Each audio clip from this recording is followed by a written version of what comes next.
श्री स्वामी समर्थ. जय जय स्वामी समर्थ. माझ्या स्वामी भक्ती चॅनलमध्ये सर्वांना नमस्कार. स्वामी महाराजांच्या कृपेने तुमच्या सर्व चांगल्या इच्छा पूर्ण होत ही स्वामी महाराजांच्या चरणी प्रार्थना करते आणि आजच्या या नवीन व्हिडिओला सुरुवात करते. 21 जुलै 2024 या दिवशी आहे गुरुपौर्णिमा.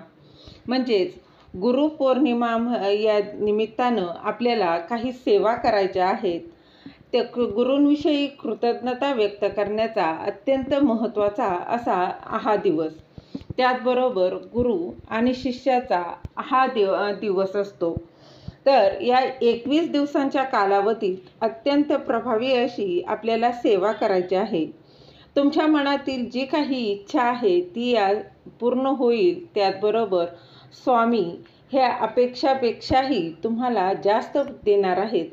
तर या निमित्तानं आपल्याला कुठली सेवा करायची आहे, काय करायचे आहे, कशी करायची आहे ते आपण या व्हिडिओत जाणून घेणार आहोत. तर बघा, स्वामी आपल्या सर्वांसाठी खूप असा महत्त्वाचा हा दिवस आहे. स्वामी आपल्या आयुष्यात आले आणि आपल्या आयुष्याचे सोने झाले असा कोणीच भक्त नाही की महाराजांची त्यांनी महाराजांची प्रचिती दिली नाही, ज्यांच्या मनातील कुठलीही इच्छा पूर्ण केली नाही. पण एक लक्षात ठेवा, आपल्यासाठी जे योग्य आहे ना तेच नेहमी महाराज आपल्याला देत असतात. बघा, आपल्या मनातली कितीही कठीणातली कठीण समस्या असू द्यात, काही संकट जर असू द्यात, तरी तुम्ही इतरांना सांगण्यापेक्षा आपल्या स्वामी महाराजांना सांगा. तुमचा स्वामी महाराजांवर आपला विश्वास आहे ना, मग त्यांना सांगा. इतर कोणाला तरी सांगत बसण्यापेक्षा आणि टेन्शन वाढवून घेण्यापेक्षा स्वामी महाराजांना सांगा. त्यांच्याशी महाराज तुमचे प्रॉब्लेम नक्कीच दूर करणार आहेत. तर बघा, या 1 जुलै ते 21 जुलै या 21 दिवसाच्या कालावधीत आपल्याला स्वामी सेवा करायची आहे. आता म्हणाल तुम्ही 1 तारखेलाच चालू करायची का? तर नाही, तुम्ही जेव्हा कधी हा माझा व्हिडिओ बघाल तेव्हापासून जरी सेवेला सुरुवात केली ना तरी चालणार आहे. बघा, 21 म्हणजे 21च दिवस झाले पाहिजे का सेवेला? त्यापेक्षा जास्त झाले तर काहीच हरकत नाही. आपल्या गुरूंसाठी करणार आहोत, आपल्या स्वामींची सेवा करणार आहोत. मग ती मोजून करण्यापेक्षा तुम्ही जरी जास्त झाली तरी काहीच हरकत नाही. तरी देखील या सेवेला तुम्ही सुरुवात करू शकता. बघा, मी जी कुठली सेवा सांगणार आहे ना त्यातील तुम्हाला जी शक्य होईल त्या सेवा तुम्ही करायच्या आहे. अतिशय प्रभावी अशा ह्या सेवा आहे, आवर्जून करा. तर बघा, कुठल्या सेवा आहेत तर सगळ्यात महत्त्वाचं म्हणजे स्वामी चरित्र सारामृतचं 21 पारायण तुम्ही करू शकता. बघा, 21 पारायण म्हणजे काय करायचं आहे तर बघा, दररोज तुम्हाला 1 ते 21 अध्याय पठण करायचे आहेत. म्हणजेच तुमचं एक पारायण होणार आहे. अगदी छोटे छोटे हे अध्याय आहेत, सोपे आणि समजायला देखील अतिशय साधे असे हे अध्याय आहे. 1 ते 21 अध्याय वाचायला जास्तीत जास्त बघा तुम्हाला 1.5 तास लागेल. तर बघा, पारायणाला सुरुवात करताना पहिल्याच दिवशी तुम्हाला महाराजांकडे जे काही मागायचं आहे ना, ज्या काही तुमच्या समस्या आहेत तुम्ही त्या महाराजांना सांगायच्या आहेत आणि त्या पूर्ण महाराज नक्कीच त्या पूर्ण करणार आहेत. महाराजांना आपल्या मनातील सगळं माहीत असतं.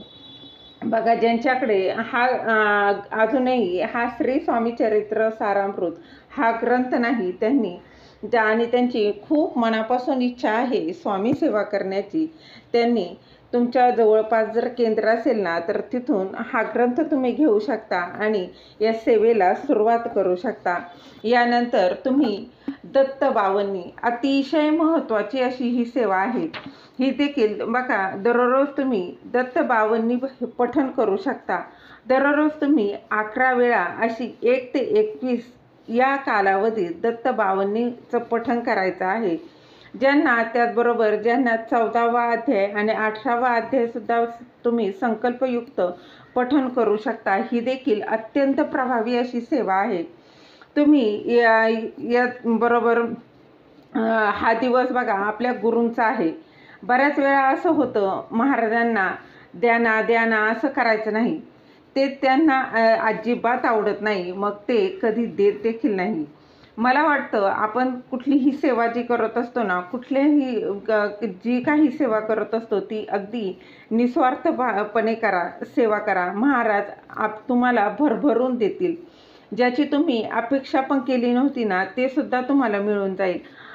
इतकी ताकद सेवेत आपल्या असली पाहिजे. फक्त मी ह्याच्यासाठी सेवा करते त्याच्यासाठी नाही. आता बघा, तुम्ही कुठलीही सेवा जी करणार आहात ती संकल्पयुक्त सेवा आहे.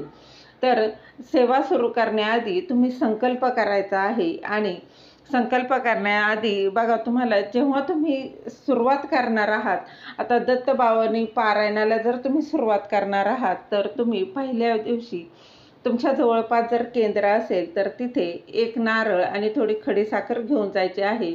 महाराजांसमोर प्रार्थना करायची आहे आणि ती खडीसाखर आणि नारळ ठेवायचा आहे आणि त्यांना सांगायचं आहे, मी ह्या माझ्या गोष्टीसाठी एवढं पारायण करणार आहे, तर ते निर्विघ्नपणे पार पडू दे अशी प्रार्थना करायची आहे. आणि तुमच्या जवळपास जर केंद्र नसेल, दत्त महाराजांचं मंदिर देखील नसेल, तर तुम्ही आपल्या घरातील स्वामी महाराजांच्या फोटोसमोर जरी नारळ आणि खडीसाखर ठेवली तरी देखील चालणार आहे. आणि नंतर तुम्ही तो नारळ आणि खडीसाखर मंदिरात जाऊन ठेवू शकता आणि पारायणाला सुरू करू शकता. पारायण करण्याआधी तुम्ही संकल्प करायचा आहे. आता संकल्प कसा करायचा याचा देखील मी व्हिडिओ आधीच आपल्या चॅनलवर टाकलेला आहे, तुम्ही तो पाहू शकता. बघा, संकल्प करताना तुमचं नाव सांगायचं आहे, गोत्र जे आहे ते सांगायचं आहे आणि यानंतर महाराजांना तुमच्या अडचणी, ज्या काही समस्या आहेत त्या सांगायच्या आहेत.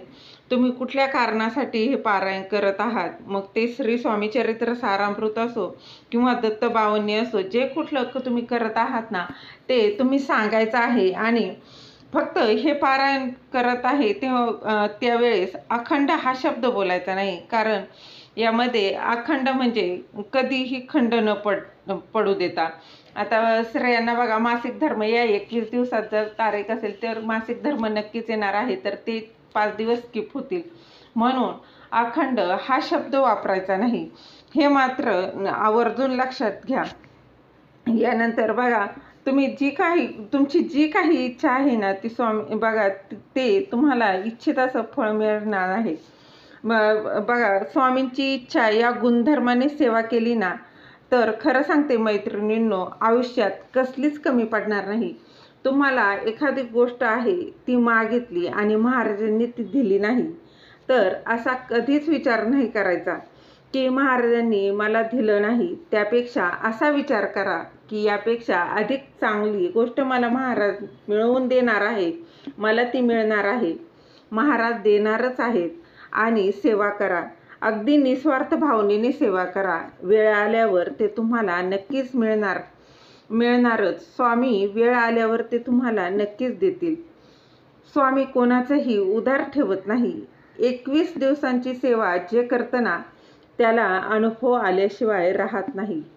बघा, गुरुपौर्णिमेसाठी ही सेवा फक्त आपल्या महाराजांसाठीच करा. ही की महाराज, तुम्ही हे संपूर्ण ब्रह्मांड चालवत आहात, पण माझी ही जी काही सेवा आहे ती फक्त आणि फक्त तुमच्यासाठीच आहे.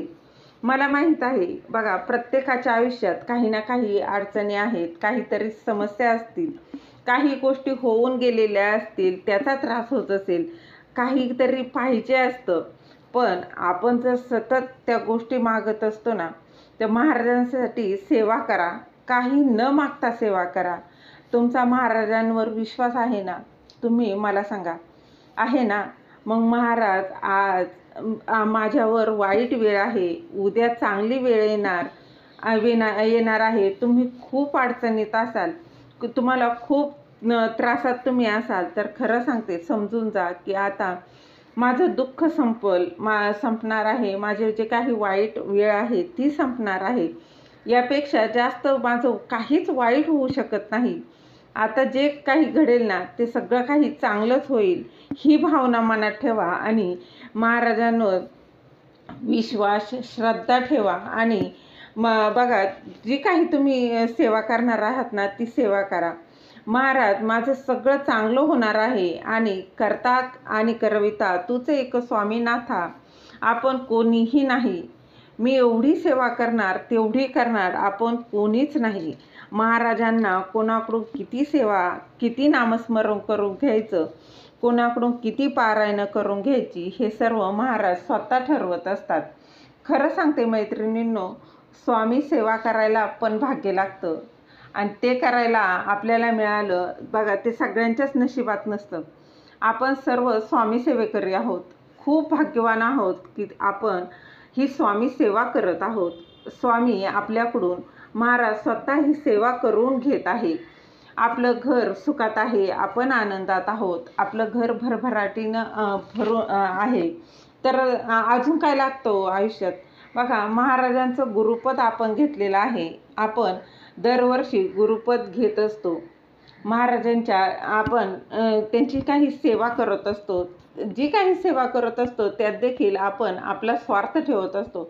असा स्वार्थ न ठेवता निस्वार्थपणे भावनेने आपण सेवा केली ना, त्याचे इच्छित असे फळ स्वामी महाराज आपल्याला नक्कीच देत असतात. बघा, महाराज सुख देत असतात ते आपल्या मानण्यावर असतं. कर्माची शिक्षा आहे, कर्माची जी काही शिक्षा आहे ना, त्याच्यातला जो काही भोग आहे तो भोगावाच लागणार आहे. त्यातून काही सुटणार नाही. पण जो खऱ्या अर्थाने, मनाने, श्रद्धेने आणि विश्वासाने महाराजांची सेवा करतो ना, त्याला महाराज भरभरून, म्हणजे अगदी भरभरून देतात. आता बघा, तुम्ही संकटात आहात, अडचणीत आहात, तर सेवेला लागा. आपल्याला खूप महत्त्वाचा दिवस आहे. गुरुपौर्णिमा खूप आनंदाचा दिवस आहे. तर आनंद कशात आहे? तर आनंद हा स्वामी सेवेत आहे. सेवा करत असताना घरातील त्रास, घरातील टेन्शन सगळी एका बाजूला आणि महाराजांसमोर बसून स्वामी चरित्र सारामृत असो किंवा दत्तबावन्य असो, जी कुठली तुम्ही सेवा करत आहात ती सेवा करा. आणि आनंद, त्या सेवेचा आनंद खूप काही वेगळा आहे. जो ही सेवा करतो ना, त्याला नक्कीच अनुभव घेत असतो. आपण जास्त विचार न करता आपल्या सुखाचा विचार हा महाराजांना करू द्या. सगळं त्यांच्यावर सोपवून द्यायचं आणि आपण फक्त निस्वार्थपणे सेवा करायची. त्याचा नक्कीच अनुभव घेऊन बघा. झालेली सेवा महाराजांच्या चरणी रुजू करते. दिलेली माहिती तुम्हाला आवडली असेल तर लाईक करा, शेअर करा, सबस्क्राईब करायला अजिबात विसरू नका. श्री स्वामी समर्थ. जय जय स्वामी समर्थ.